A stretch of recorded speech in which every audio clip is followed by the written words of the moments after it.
We are so excited to have Sophia A. Nelson here tonight. I just want to read a snippet from her prologue because it's so impactful and powerful. We the people. We. Us. Not them versus us. America is the story of us. And it is time to make America one. To make America whole. To bind up our wounds and go forward wiser, stronger, and better together. These are the words from Sophia A. Nelson's new book, Pluribus ONE. She is an award-winning author of 2 nonfiction books and an award-winning journalist for her groundbreaking feature magazine articles. She's a former Congressional Committee investigative counsel and corporate lobbyist, but she left legal practice in 2007 to pursue her childhood passion to become a journalist. She's now a noted TV and radio personality and contributes regularly to national media outlets. Her new book explains what Americans need to do to unify our country and become a great nation again. It is a how-to for political and civic responsibility and civility.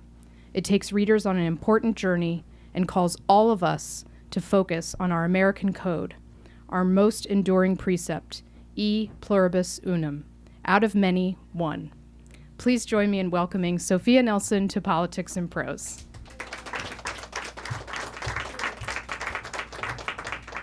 She was pretty amazing at that. You did that pretty well.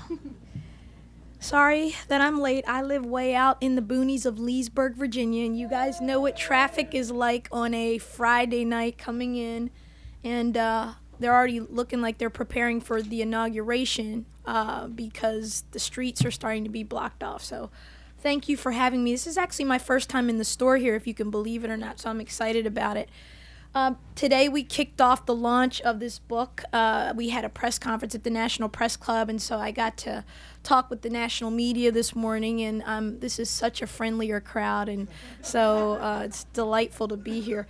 I thought what I would do is a couple of things. One, I just want to talk a little bit about this book, and I guess I couldn't have picked a better book at a better time, right? But I started writing, obviously, long before the book comes out, and, people asked me today at the press conference, what inspired you to write this book? There were 2 things that happened in 2015 during the primaries that really woke me up as an American. One was the riots in Baltimore, and I wasn't around and born when the first set of riots happened in the 1960s. You had only read about them and heard about them. But when I saw it happening on TV in real time, and my sorority sister was then the mayor of Baltimore, and I was texting with her in real time and trying to give her advice. The lawyer in me wanted to give advice, the journalist in me wanted to give advice. That struck me as, wow, this is America, and we have a city burning, and people are angry, and there are divisions. And then the second thing that happened that really shook me to my core, and I think it shook this nation to the core, was in South Carolina with the Confederate flag, and then the shooting of the 9 African Americans in the church by a very disturbed young man who was an avowed racist and supremacist and was unashamed of it. Even in his trial at the end, he said he wasn't sorry for what he did. Those 2 things really rocked me because, I guess if you're over 60 and you've seen this and you were around during the 60s, you feel like your country's made a lot of progress. But I think if you were born after that, you've never been exposed to it before. So it really shook me that, wow, we're in a different place. So I thought, okay, I knew I had another book due. What was I going to write about? And usually I write about women's inspiration and transformation. My first 2 books are about women redefining their lives and the woman code. So I thought, why don't I write a code for America, a code of conduct, a code of how we the people should act and how our leaders should act. And I thought, well, I'm certainly not smart enough to come up with that all by myself. So who is? So I decided to go and read the Declaration of Independence word for word. I decided to read the Constitution, which I had studied in law school. But I really started to dig through our founding documents. And I got to know the founding fathers. I think all of us can name a few of them, right? But very few of us know the 55 guys that signed the Declaration of Independence. No, I'm not going to name them here for you today. But my point is that, and particularly if you're an African-American woman, and I don't know if you guys have seen You haven't got the book yet. Pass this around. Look at the picture on the back. There she is. And so I wanted to really make a statement because as a woman of color writing a book about America and who we are, I thought, okay, this ought to be interesting. And for me, I wanted to tell the story, though, of the founding fathers that I got reintroduced to, not the ones usually we as African Americans, and I'm going to generalize here, but we see the founding fathers through the lens of slavery, right? Because that's how we start, half slave and half free. And certainly that's a lens, but as I got to learn more and I learned about the patriots, Armistead and Banneker and African Americans who fought in the Revolutionary War more than Crispus Attucks, which is the one person they tell us about. And then, you learn more about Abigail Adams and the women, and you learn about how people were constantly nudging our founding fathers to live up to the ideals of the vision that they set forth. We hold these truths to be self-evident, that all men are created equal and endowed by their creator with certain unalienable rights, that among these are life, liberty, and the pursuit of happiness, right? That's our ideal. That's who we are. And yet, we started out a little shady, a little shaky. But here's the beautiful thing about America that I learned through writing this book. It's a journey. America's a journey.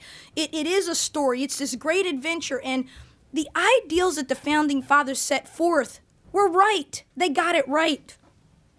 And I think George W. Bush said it best at when the African American Museum opened in September. If you haven't been, take your family, take your grandchildren, take your nieces and nephews. I don't care what your creed is, what your color is, whatever. You need to go and have that experience because it is an amazing place. But George W. Bush, who was the president that signed the legislation and authorized the museum, said, a great nation does not run from its history. And it doesn't. And so we don't have to be ashamed and we don't have to cower and be afraid to talk about it. And I think that's part of the problem of who we are right now. We keep dancing around stuff. We don't really want to talk to each other about things and get to know each other and deal with each other. And so as I began to write this book and learn, really, again, law school didn't teach me anything compared to what I learned just reading about them and reading the legislation and the arguments about the Constitution and reading about John Adams and Jefferson and Washington and going to Mount Vernon. And I did it all because I really wanted to get a good perspective of who these men were. They were brilliant. They were geniuses. They put in place a system to protect us from some of the very things we're seeing right now in real time on TV. I'm not calling any names. I'm not saying anything. All I'm saying is that if you're awake, my fellow Americans, we have a problem. This country is more divided than it's been in a long time. We have some fault lines that have been exposed that perhaps we thought had gone away, and we saw that they're still there. But I think we're still a great nation, and I think we're still the greatest light on the face of this earth. And so these founding fathers, I call it American gradualism, because gradually we get it right. Ultimately, the slaves are freed. Ultimately, women get the right to vote. Ultimately, we elect women to office. We elect African Americans to office. Ultimately, we have a black president. Ultimately, we fulfill the vision and we perfect the union. And that's what I want everybody to keep in mind. So this book couldn't have come out at a better time. And to young people in the room, millennials, listen to me.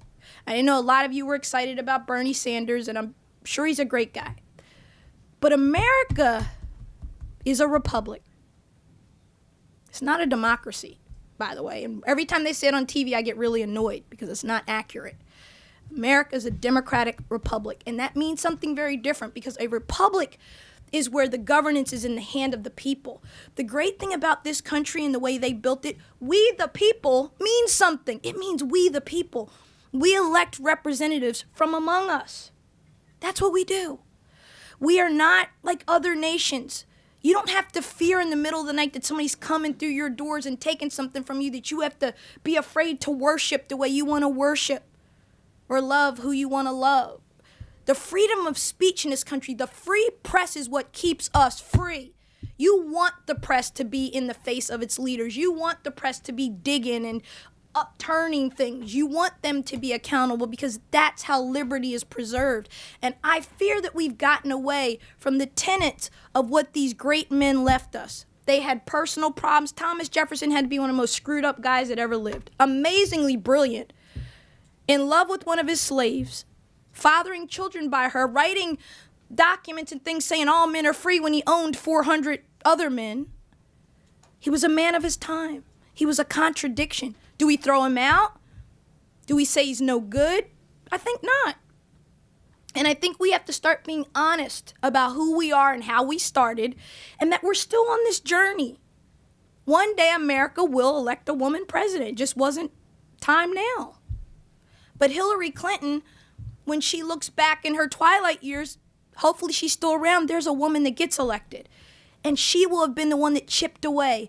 And that's the beauty of America. We paved the way. Jackie Robinson's in this book. And I talk about, Richard Sears, who invented the Sears and Roebuck catalog. And I talk about, Amelia Earhart and Harry Truman, and Lincoln, of course, is in here. And, of course, Martin Luther King's in here. And I want the kids to be reintroduced to heroes, true American heroes, regardless of their race, their gender. Every code, whether it's the citizens or the leaders, has one man and one woman. Sometimes there's several heroes that I wanted to pick. But I wanted to reintroduce all of us to who we are and what makes us great. And what makes us great is us.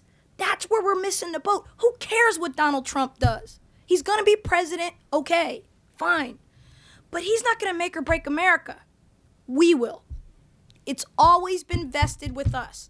And we've forgotten that. We've gotten too caught up in Washington. If Washington is a swamp, we need to drain it, not the president. Because the founders left the power with us. And that, to me, is the thing I'm going to run around talking about.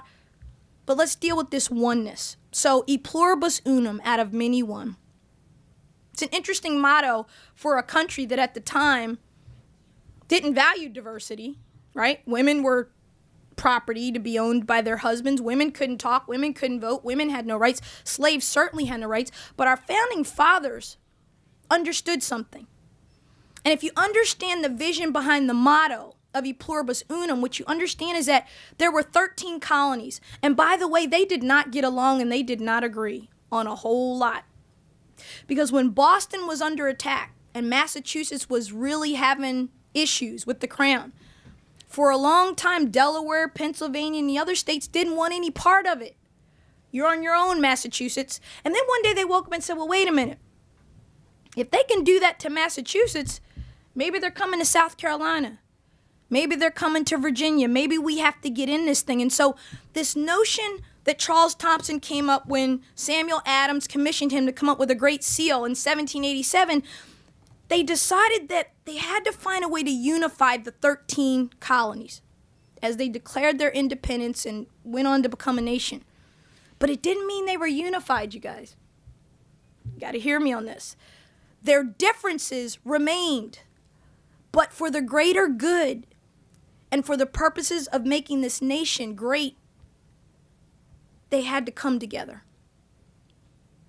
Don't miss that. It's important. We're missing that today.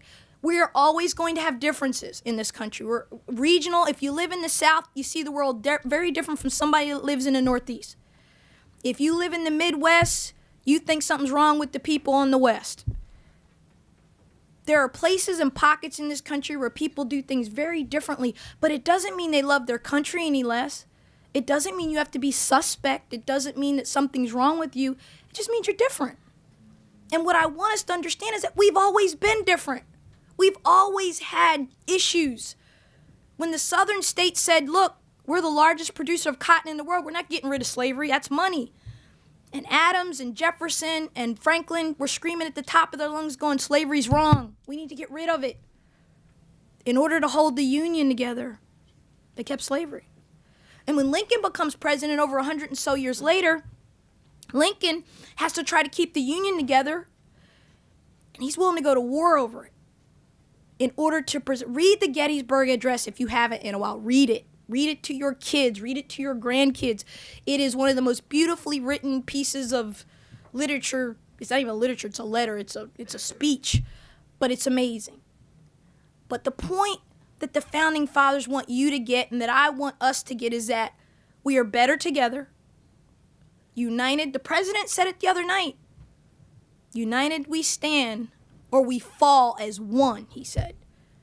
We rise or we fall together. And so I just want to encourage everybody, and then we'll open up for questions, whatever. I want to encourage everybody to, over these next 4 years, I want you to stretch yourself a little bit. Invite your neighbors over. Have a beer, have a cup of coffee, and just ask questions, and then shut your mouth and listen. And then you get to talk. Let them listen. Stretch yourself at work a little bit and talk to the lady that maybe she's a little shy or she stays to herself. It's a human being thing. It's a connection thing. It's a one thing. Husbands and wives in the room, how hard is it to be one person when you're married? It's hard, right? Right? You don't always agree. Everything's not, but you're one, even when you're like this.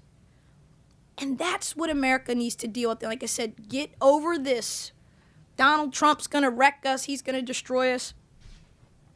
He can't do that because our system's not set up that way. It has checks and balances. And we, the people, are responsible. I need you, if you hear nothing else I say tonight, when you leave here, we hold them to account. It's not, they work for us. We don't work for them. We're the government's boss. It's not our boss. And so we need to get back to our basics, and this book is a primer. It's not boring in the sense I'm not going to bore you with history and all these statistics and documents. I'm going to tell you a story about a journey, about a people that start one way and end up another. And 240 years later are still the greatest, best light on the face of the earth. There's no place. I was born in Munich, Germany. My dad was serving in the military. My mother's sitting there. She was there too, of course, obviously. And, you know, I've never been back to where I was born. And I have an opportunity to go this year, and I'm excited about that. But I would never want to live there. I mean, when I was a kid, I used to find my birth certificates, and there were like 70 of them. And I asked my dad, why do I have literally I had 70 birth certificates? Because the counsel, I was born in an Army hospital, right? But whatever the issue was, there was a dispute over whether I was going to be a German citizen or an American citizen. Now, we know I'm naturalized at birth with 2 American parents, 1 in the military. And yes, I can be president of the United States. Because I wrote a letter when I was in high school to the then Secretary of State. I think it was Ronald Reagan, Secretary of State. Now, I'm not that old. Anyway, I don't know who the Secretary of State was. Bottom line, yes, Miss Nelson, you could grow up to be president one day. Because I wasn't clear. There was a murky thing. But my point is, I wouldn't want to live there or anywhere but here. America is the best. We're the greatest. And my hope is that I can infuse a little optimism in a pretty negative, nasty environment right now. That's what this book's about. It's not kumbaya. It's not, can't we all get along? It's not that. What I'm giving you is the blueprint that your founding fathers left for you. I don't need to tell you anything. They've already told you. I just help to, I hope, make it a little more exciting and interesting and give you a story of a journey of a people. And we're not finished yet. We have much further to go. We're still the best light on the face of the earth. I think the next 4 years are going to test us. I think that we're going to be more engaged as a people than we've ever been in our politics. Did you know that over 50% of this country didn't vote in the last election? What does that say? 50% of us said, I don't need to vote. That's horrible. And I think we need to really stop and think about this. So you don't really get to run your mouth when you don't like who got elected, right? Because you didn't vote. Well, they didn't know who to vote for. It was a bad election. The choices were horrible. I don't disagree. But I'm hoping, I know I went to vote. I wasn't happy about it, but I voted. And I assume most of us went in there and was like, really? I got to do this? But we did it. And I'm saying you have to exercise your rights. And we've gotten away from that.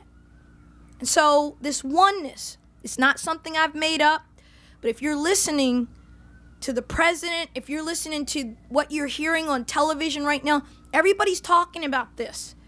How do we get this country to a place where we're even civil to each other? Have you been on social media and seen the lack of civility?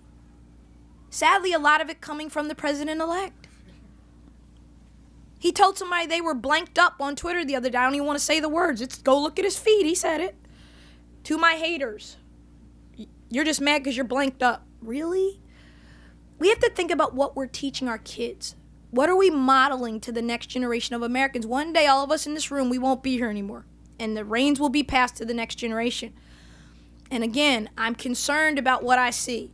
And so I wrote this book because I'm not going to go to my grave feeling like I didn't try to do something. I didn't try to give them something and let them know that public service is still a noble profession. I mean, John and Jackie Kennedy are in here. And I put them in the chapter Noblesse Oblige, which is the French phrase. It means the noble serve. And it is a concept of service that in their generation, in their time, whether you were the Tiffany family, one of the Tiffany heirs died in World War II in service. You know, and they were rich. They could have gotten out of service, but they were proud to serve. It was an honor to be in government and to do for the people, particularly if you were wealthy. Franklin Roosevelt, Teddy Roosevelt, all of them also in the book. And so I think we have to get back to a place of service, a place where we actually care about our neighbors again. I'm old enough to remember block parties. How many of you remember block parties? They were awesome. And everybody in your neighborhood got together and you ate food, and it was a community. If it isn't on a device now, we don't do it. If I can't text it to you, I don't do it. Am I telling the truth? It's true. And so I think that part of the reason we're divided and torn is because our attitude now is, as long as I'm okay in my house, I don't really care what happens in yours. I'm minding my business. I'm leaving yours alone. That isn't who we are, and that's not how we're built. E pluribus unum, out of many, one. That's our motto. At least it was up until Franklin Roosevelt was president. Our motto now is "In God We Trust," which is also a good motto. But there's a big move afoot to bring us back to the original motto, which was changed during, I guess, the Great Depression. So that's it for me. I'm not going to give any long speeches and bore you with anything, but I am excited about this book. The timeliness of it is amazing. I couldn't have picked a better time to have it released. I hope that you will not just read it, but share it, particularly with the younger people in your life, and help them to know how great their country is, and that it's, you know, Rome isn't burning over here. The Republic is not falling. It's going to be okay. We've survived worse. We've come through worse times in our history. But I think that we have a very unique opportunity now to, because we're in a different place where we understand things better. I think we're more aware. We embrace our diversity. And our diversity is our strength. We're the only country on the face of this earth, and I talk about this all the time. I mean, if you go to Sweden, everybody's got blonde hair, blue eyes. They speak the same language. They're monolithic. They're the same. I mean, there's a few people visiting, but the culture is the same. Look at this room. This is a hard thing we do here. This is hard. Much easier to be with people who look like you, talk like you, and think like you. I'm a black female Republican who's a lifetime NRA member. Yet, very well grounded in my community, very well grounded in things that are considered liberal things versus conservative things. And I think we have to get out of these boxes we put each other in, because I'm not in a box. I'm an American, just like everybody in this room. And I think when we look at people and we draw conclusions about what you must be thinking and who you must be, I'm the biggest anomaly walking. Just, again, they look at me and they see one thing and then they go, "Ooh, wow, that's not what I thought." Surprise. I like guns. I like to shoot things. But on the other hand, and I talk about this in the book, the Second Amendment is sacrosanct to our country, but I have enough sense to know we need to do something, and we're going to have to deal with people that have mental illness and getting guns. We can never allow another Sandy Hook to happen. That just makes me sick every time I think about it. We all know what's happened. We're out of control, and we need to kind of restabilize ourselves as a people. And I think that only happens, and I'll end with this, every time you get a new job, they do something across the board. They give you a handbook. They give you your employee manual. They tell you, read this, read your documents. If you need something from HR, if you're sick, if you need benefits, if you have an issue, it's always in your documents. They gave us a blueprint. We veered off from it. We're having problems right now because we are not adhering to what they told us to do. I think they'd be surprised that 240 years later we still have the Constitution. I think that would shock them, actually. But I think they'd be pleasantly surprised that we do. But I think they'd be mortified at how many taxes we pay and how big government is, and that we have spy agencies that actually listen in on our phone conversations or look at our emails. They'd be like, are you kidding me? We told you never to do this. So I think part of it is we don't know who we are. We're a republic. So next time somebody tells you live in a democracy, say, I don't. They're different. Democracies are mob rules, majority rules. In this country, the minority has a voice. We the people. We the people. We the people. Thank you. All right, I'll take questions, or we can talk. We can have a discussion, whatever you like. Any questions? Yes, wonderful. Questions. Jackie Robinson was a Republican, but he was wise enough to switch before he died. The dime, I have a dime which has Franklin Roosevelt's image on it, and we have a pluribus unum on one side and in God we trust on the other side. Mm-hmm. You've made a point, and you made it again, about we're not a democracy, which is something that the Founding Fathers talked a lot about, and it did indeed mean mob rule then, but there ain't no person born in the last 100 years for whom democracy means mob rule anymore. Not to mention the fact that first you had white Protestant property-owning men could vote. Black property-owning went a state at a time. Blacks got the right to vote. Women got the right to vote. 18-year-olds got the right to vote. We may not have started out as a democracy, but the definition of it has changed, and we seem to be becoming more and more of one, despite the fact that the definition has changed and they didn't use the word, it didn't mean the same thing. I'm saying the same thing over and over again here. But we weren't one, we are one now. You said we're a democratic republic. What kind of a distinction are you making here? I mean, yes, I get the mob rule part, but like I say, nobody has used that definition for 100 years. Well, we disagree. When Benjamin Franklin came out in Philadelphia from the Constitutional Convention, they said, what kind of government do we have? A republic, if you can keep it. We've kept it. Wasn't denying that. So I don't understand your question. I can only tell you have you ever recited for the republic for which it stands, or do we recite for the democracy for which it stands? We can argue all day, but I think I'm probably on the right side of this. The documents would say it's a republic. And there's a big difference, because republic is representative government. Democracy does not mean that. There are democracies all over this earth. Greece is one of them. Well, we can take that and we can dissect that. I don't want to live in a democracy. I want to live. Sure you do. No, I want to live in a form of government where the people have the control. And That's I don't want what to a argue about it. We democracy can talk about it later. I think they're different. I think if you read the Constitution, sir, they're different. The Don't think I founders were have. much wiser than I was, and they left it as a republic. So, again, if you have an issue, you have to take it up with those guys. I didn't write it. It is what it is, but I'm right on this one.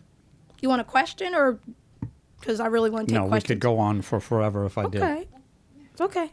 But thank you. I appreciate you. Sure.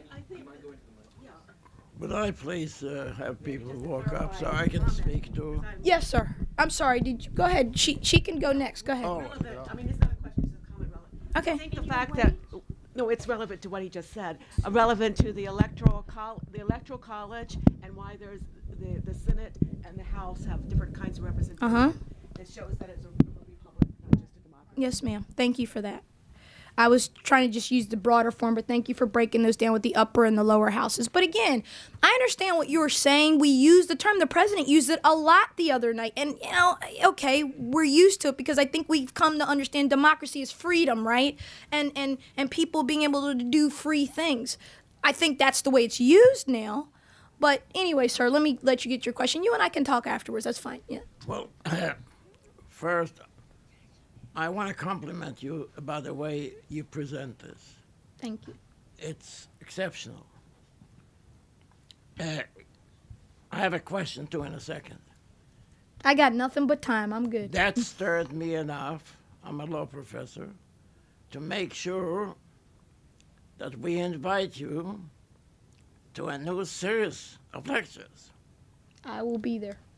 which I'm just creating tonight on your behalf. I mean it seriously. I'll need the approval of the dean, but I know the dean well enough, I know. I think students in law schools need to hear that kind of talk, and it's not heard anywhere, Yes, sir. unfortunately. That's why I wrote the book. So that's really, I also want you to know I joined in 2 organizations you believe, you joined too, and my voting residence is Leesburg, Virginia. Wonderful. Now, let me just address one question to you, which I would really like to hear your view because of your legal background and your journalistic one. And that is the question of the Constitution and its interpretation. Justice Scalia, whom I knew quite well, had presented to me in a He swore me into the Supreme Court bar when I was a young lawyer. He and Justice Thomas were, I was friendly with But both. he sides. raised for me a question which is a question of interest to all of us. It's technical but very, very popular. Give me a shot. The question really is, when we look at this Constitution, should we ask ourselves, what did those people who voted for it, who wrote it, etc., what did they mean by it? What were their standards? What did they expect? Or should we adjust it from time to time to conditions as they exist? Because as you well know, it was Jefferson who did not think that you can adjust it very easily. Therefore, he thought every 25 years there ought to be a revolution to update it. How do we, as common people, as voters, as listeners, how should we look at this Constitution? And have you, in your book, helped us? I have Get an addressed answer that for that. question Thank you exactly. very much. It is a great question. Thank you. Look, you're really talking about whether or not we're strict constructionists or more loose constructionists. I would fall in the Earl Warren school of thought, because if Sophia Nelson doesn't believe in the expansion of the Constitution, guess what? As a black woman, I'm in bad shape. Really bad shape. Because when blacks got the right to vote in this country, black men got the right to vote, not black women. And when women got the right to vote in this country, black women still didn't get the right to vote. That was one of the deals that had to be cut. Black women were the last to be enfranchised with the vote. That's a whole nother thing I can go off on, but I'm making a point that if I don't believe the Constitution lives and breathes and expands, I don't exist. There's no Brown versus the Board of Education. There's no expansion of rights. There's no ability for Sophia Nelson to go to law school, at an integrated school, to go on and do all the things I've done in my life. So if I'm a strict constructionist and I believe that it only means what it meant back when it was written, then we have a challenge for someone that looks like me. So the answer to your question is Thomas Jefferson, of course, was a true Republican in the sense of a Republican form of government. That's what we're talking about, the Republic. It is called a Republican form of government, not in Republicans as we know Republicans today, but in the form of governance. Jefferson was a hardliner on that, as you know. Adams, much different perspective. Adams would have fallen in my school of thought. Jefferson would have said, this is what it is when we're writing it. Like you said, therefore, and I said this earlier today, if you remember at the press conference, the ladies who were with me, I talked about this. Jefferson would have said, you're supposed to throw this thing away every 35 years and do something new. Refresh the tree of liberty is what he would say, right? So I think both schools of thought are still at war today. I tried to shed light on it to break down what the strict constructionists believed. Now, I'm a strict constructionist as far as the first 3 amendments to the Constitution go. I want to keep freedom of speech forever. I want the right to keep and bear arms forever. I'm never giving you my guns, ever, because what I understand is that the day we give up our guns, if our founders had given up their guns, we'd still be on, Queen Elizabeth would have her picture up. The only way they were able to revolt is because they had weapons, period. And when you look at Madison and you look at the discussions, particularly James Madison, because he really wrote that Second Amendment, he really talked about the importance of them doing this to empower the people in case the government went rogue and they had to fight back. And then, of course, there's the freedom of religion. Establishment, no prohibition thereof. Very simple clause that causes a whole lot of controversy. I'm a Christian, but I want Jewish people to be able to worship. I want Muslims to be able to worship. I want Hindus, and if you're an atheist, that's okay too, because that's what we do here in America. We don't infringe upon each other's rights like that, particularly when it comes to our faith. We keep our faith free, because most of these men that were our founding fathers were fleeing, if not themselves, their families had fled the oppression of monarchs, despots, tyrants. In Europe, we all have seen the story of Henry VIII. What a psycho. I mean, completely. Here's a guy who, because he couldn't get a son, kept killing off wives and left one, makes himself the head of the church, makes it the supreme church, breaks off from the Catholic Church. I mean, Henry VIII turned religion on its head in Europe, right? And so this is what they were dealing with, and they understood that if you vested power in one man or one woman, the people would have no power. So the question will probably go unanswered forever. But for me, if you ask me, I have to come down on the side that my Constitution, the gradualism I talked about, the greatness of America is that we keep perfecting the Union. We perfect it. We start out here, but do the people that I talk about in this book, Rosa Parks sitting on a bus and going, you know what? I'm not getting out this chair. I'm tired today, and I'm tired, and I'm not doing it. And Rosa Parks refusing to get up out of her chair changed everything. It spurs on young Dr. Martin Luther King. I mean, and then Lyndon Johnson presides over the Great Society. Whether, again, it doesn't matter if you're Democrat or Republican. This is our history. This is who we are. And it's all done by people, by we the people. It's not done by kings. It's not done by their sons and daughters. It's done by us.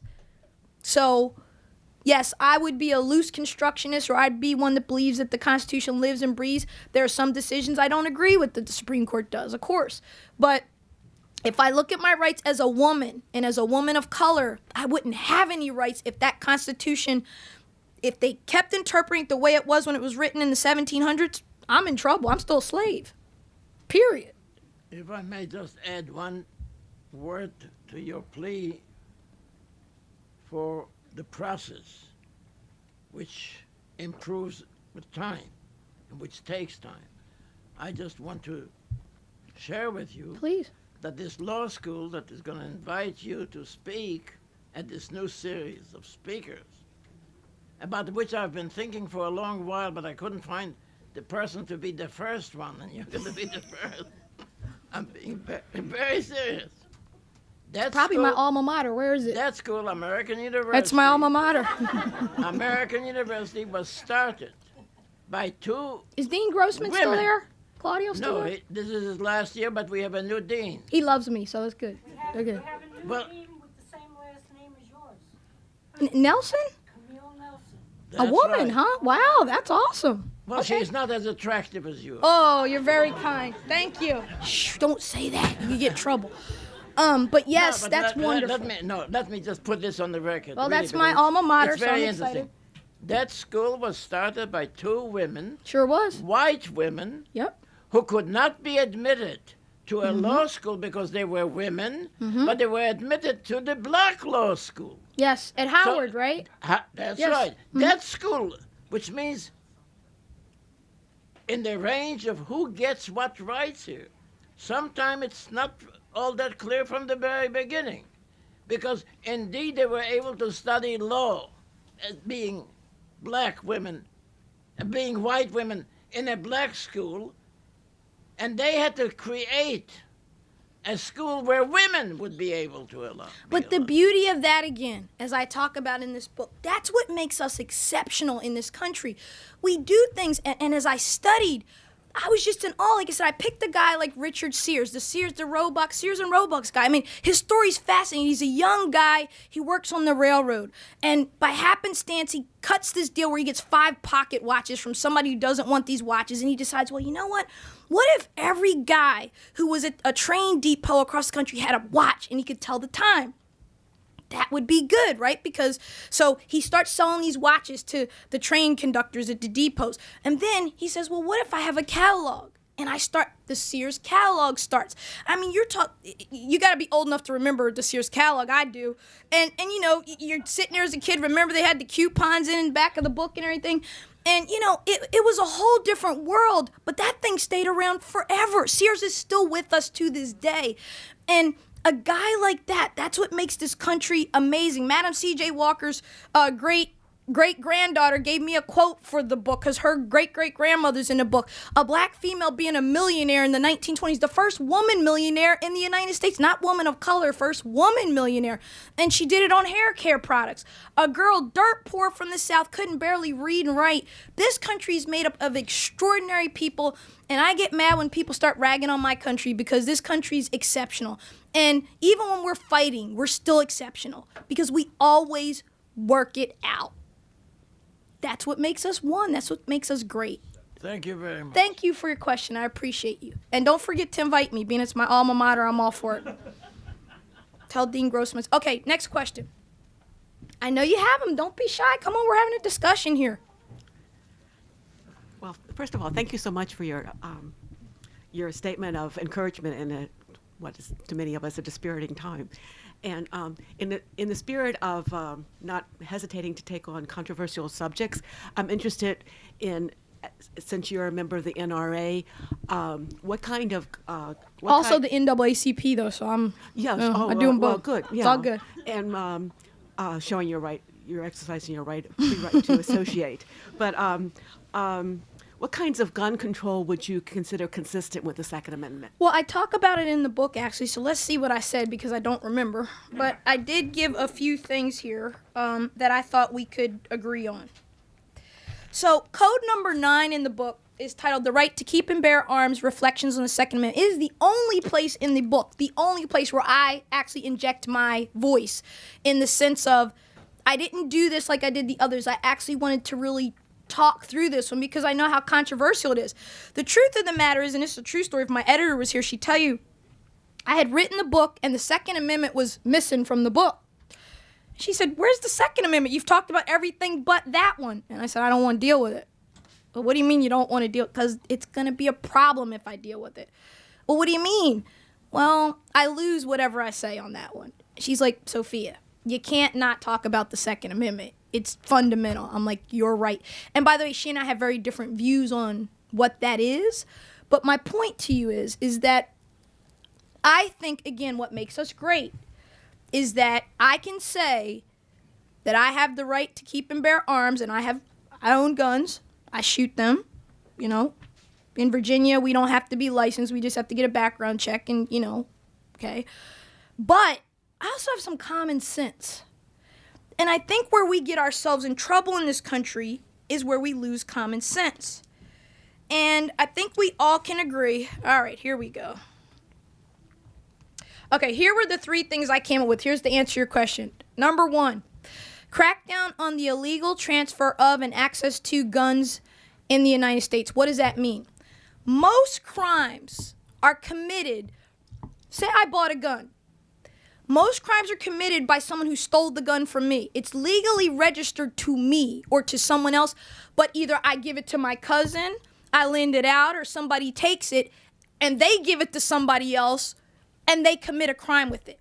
So one of the problems is that you can't trace and you can't keep track of who actually is doing what with the guns. That's why there's so many guns. You know that the police, sometimes they'll have these things here in D.C. where it's an amnesty day and you can turn your guns in.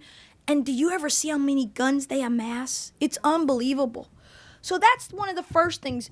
And then it's making me liable. Now, this one's a little controversial, but if I'm buying guns legally and giving them to other people illegally and they commit crimes with them, I should probably be held to account for some type of penalty for something, right? Because really what I'm doing is I'm purveying illegal weapons to a sense. So that's one thing. And the second thing that I suggested is improve the safety of guns. Most gun-related deaths that happen by somebody you know, kids getting a hold of the weapon in the house. We have biometrics now. I can put my gun case, weapons. The kids can turn it upside down, try to burn it. They still can't get into it.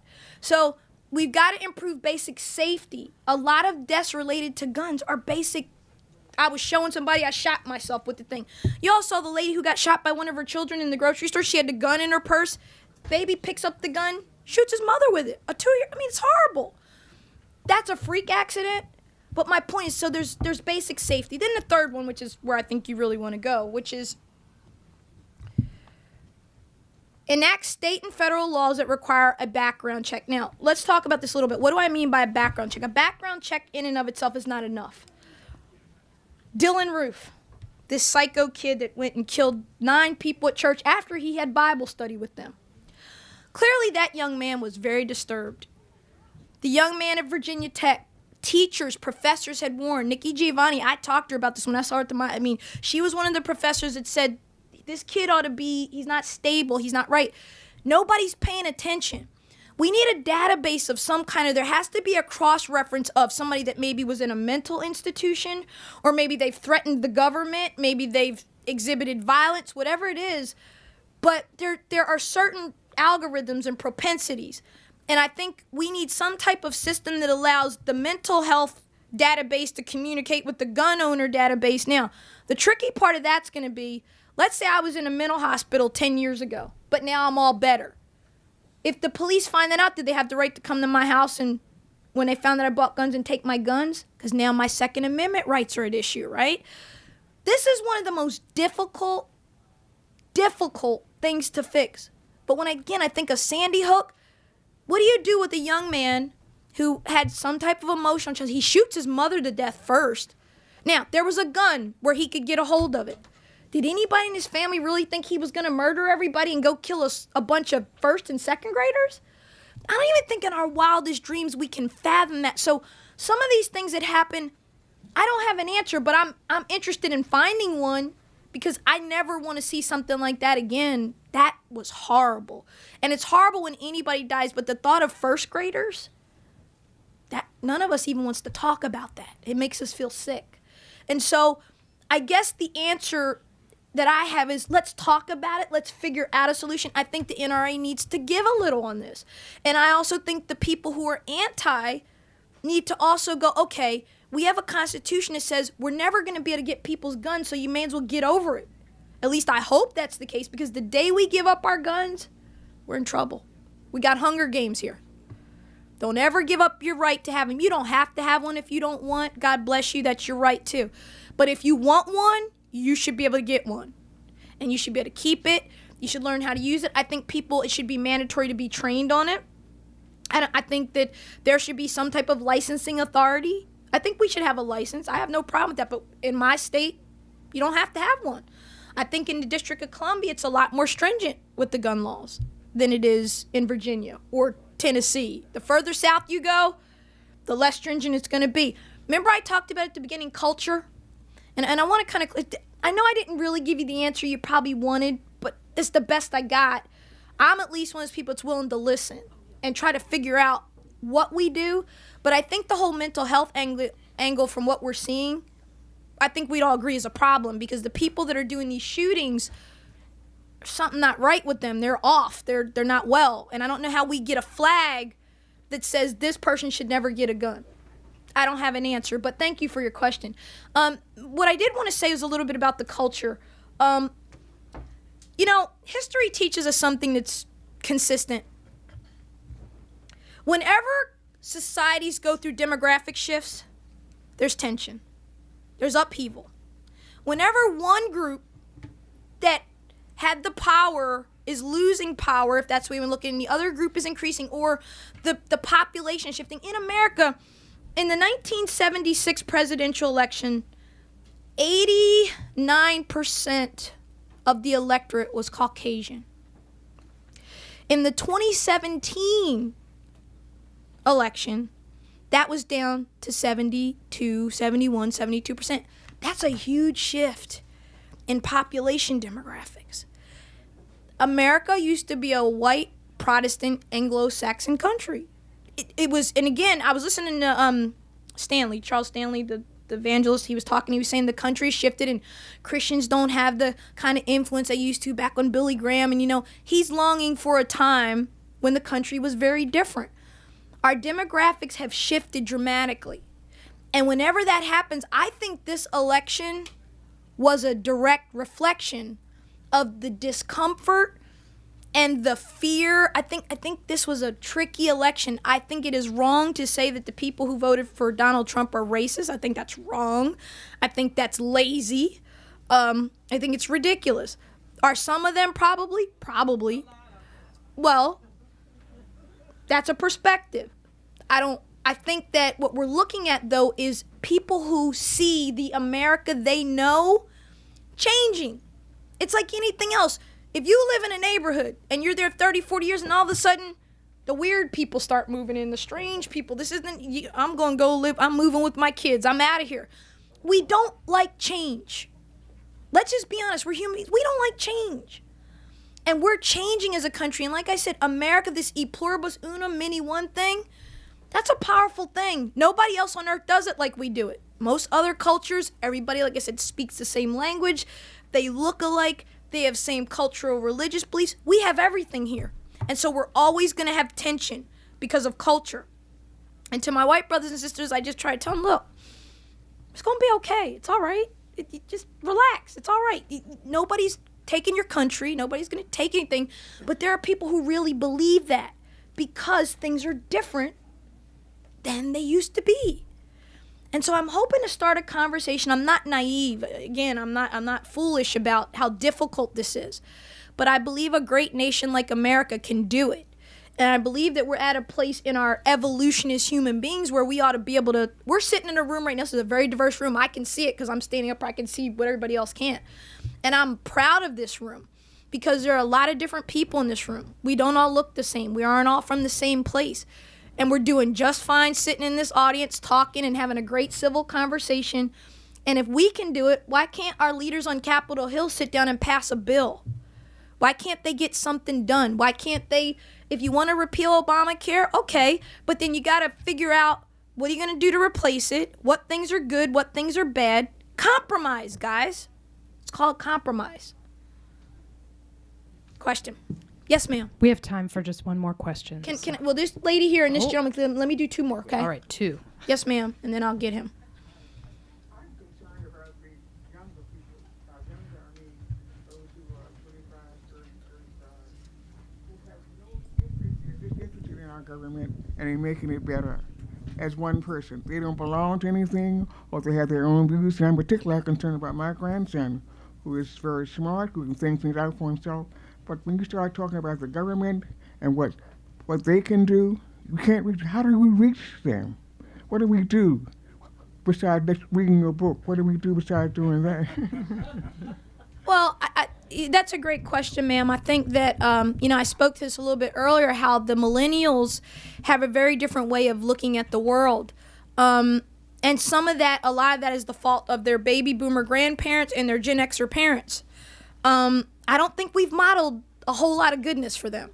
I think your generation, greatest generation, has modeled goodness for everybody. But somewhere between the greatest generation and the millennials, something fell off.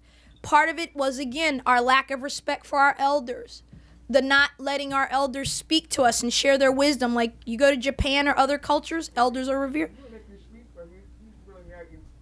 Doesn't want to take your advice, right? In the old days, if one of the elders said something to you, yes, ma'am, no, sir, and it was done. They have a different way of doing things. When I was reading the audiobook, and I did the audiobook myself, it was 6 grueling days in the studio. I'll never read another audiobook again. But I was with all millennials. There wasn't anybody in there over 24 years old.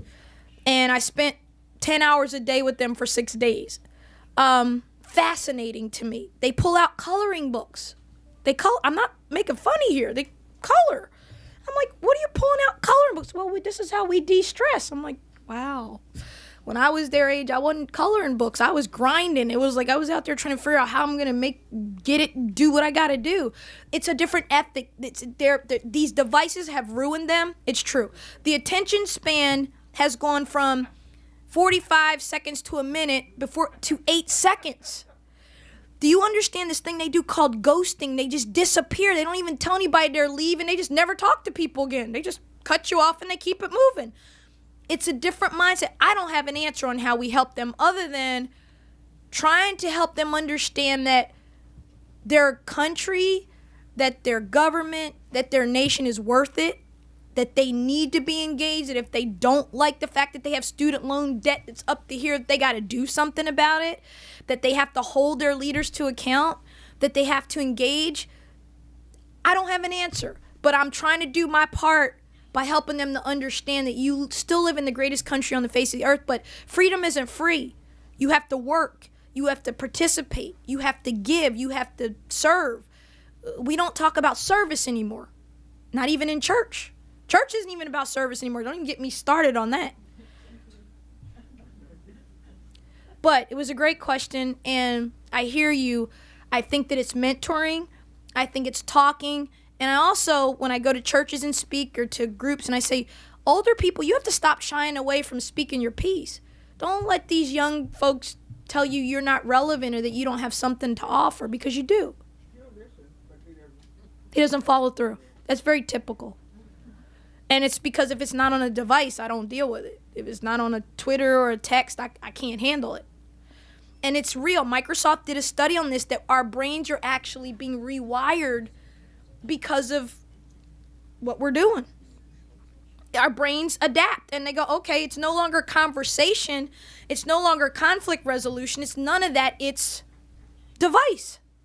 That's real, and that's a problem. So all you can do is pray for him and do your best to tell him what you know and let him do what he's going to do. Yes. Great. Thank you very much. This is a terrific presentation. Thank you. I'm looking forward to reading your book. Thank you. Really great.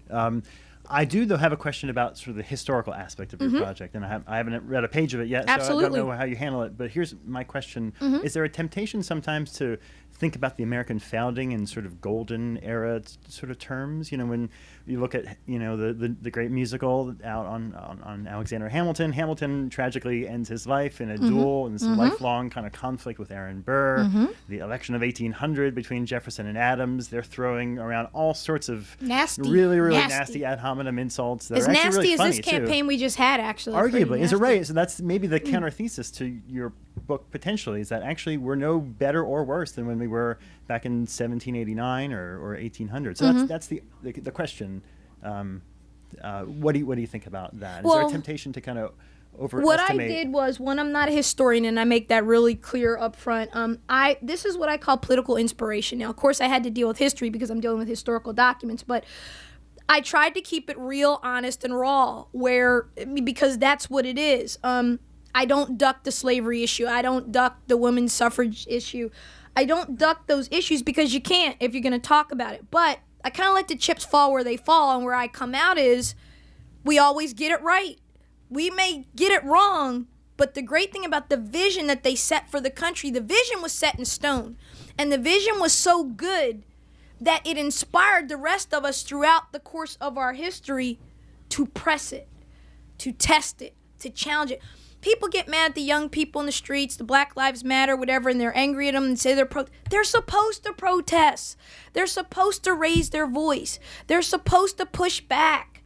Likewise, we have an obligation as the state to try to keep the peace, right? To police. So there's this tension, and it's a delicate tension. But history, I don't think there's a whole lot golden about some of what we've done. Some of it's pretty bad. But again, we redeem ourselves and we perfect the union. And that's my answer. It keeps getting better and better and better. Long after we're all gone, I hope this great place called America will still be standing and it'll still be perfecting itself. Thank you for your question. All right. Thank you, everybody, for being here tonight. I hope you will buy a book and let me sign it. I'm going to sign every